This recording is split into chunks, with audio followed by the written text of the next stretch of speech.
ఓటమిపై సమీక్షలు మరిచి జనంపై నిందలు.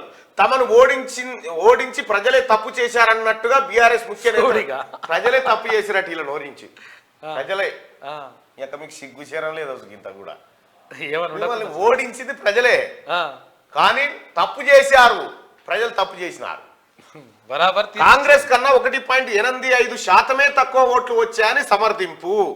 ఓకే, కానీ ఇప్పుడు కాంగ్రెస్ కంటే 1.85% ఓట్లు తక్కువ వచ్చినట్టు కదా. నీకు 88 సీట్లు ఇచ్చారు, మొత్తం 104 చేసుకున్నావు. దాన్ని 104 నుంచి ఎన్ని సీట్లకు వచ్చి పడ్డావు? ఏడికి పోయినావు? ఎక్కడి నుంచి? 39కి వచ్చినావు. 104 నుంచి 39 కొట్టిరు జనం. అంటే ఈ లెక్క చెప్తలేవు ఎందుకు? ఎట్లా కొట్టింది? సన్నాహక సమావేశాల్లో కార్యకర్తల విస్మయం. అసెంబ్లీ ఎన్నికల్లో ఓటమిపై బీఆర్ఎస్ ముఖ్య నేతల్లో విమర్శ కనిపించడం లేదు. ఇప్పటికే 7 లోక్సభ నియోజకవర్గాల సన్నాహక సమావేశాల్లో వాళ్ళు మాట్లాడిన తీరు పార్టీ కార్యకర్తలనే విస్మయానికి గురిచేస్తుంది.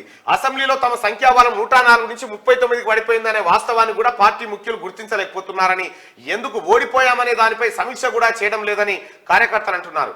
జనం కన్ఫ్యూజన్ లో బీఆర్ఎస్ ను ఓడించారని ఓ ముఖ్య నేత, తాము 32 యూట్యూబ్ ఛానళ్లు పెట్టుకుంటే పరిస్థితి మరోలా ఉండేదని ఇంకో కీలక నేత, స్కీములు ఎందుకు ఓడిపోయామనే దానిపై సమీక్ష కూడా చేయడం లేదని కార్యకర్తలు అంటున్నారు. జనం కన్ఫ్యూజన్ లో బీఆర్ఎస్ ను ఓడించారని ఓ ముఖ్యమైన 32 యూట్యూబ్ ఛానళ్లు పెట్టుకుంటే పరిస్థితి మరోలా ఉండేదని ఇంకో కీలక నేత, స్కీములు అందుకున్న వాళ్ళు కూడా మోసం చేశారని మరో ముఖ్య నేత, ఇట్లా ప్రజలను తప్పుపట్టేలా కామెంట్లు చేస్తున్నారు.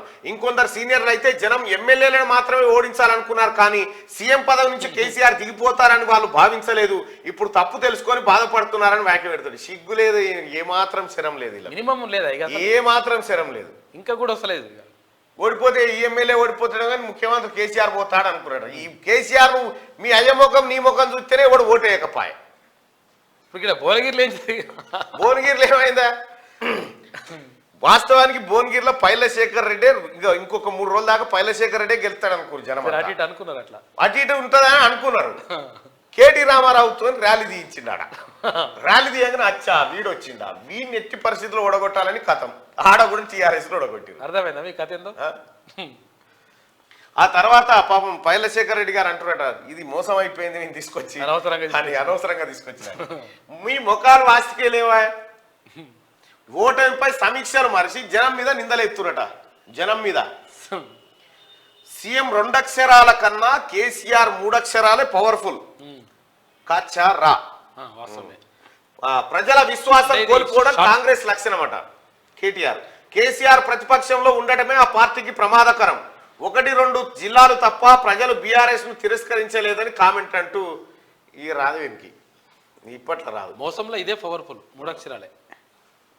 మోసానికి మారిపోయారు కాబట్టి 3 అక్షరాలే పవర్ఫుల్. అంటే మోసం అంటే మోసము, దగ, నయవంచన, కుట్ర, ఇవన్నిటికీ